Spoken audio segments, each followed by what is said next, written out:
এখন আমরা তালের বড়া ভাজলাম। এটা হচ্ছে তালের পিঠা। একটা দুইটা একটু হয়ে গেছে, হালকা হালকা।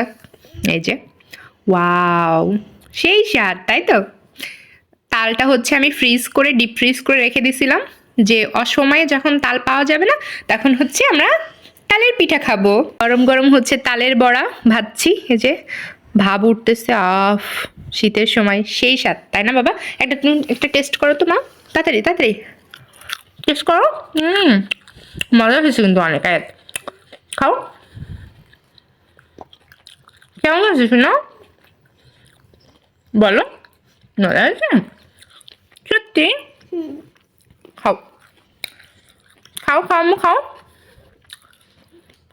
আরেকটা নাও। কোনটা তোমার পছন্দ? বলি বাবা, বড়টা মজা বাবা।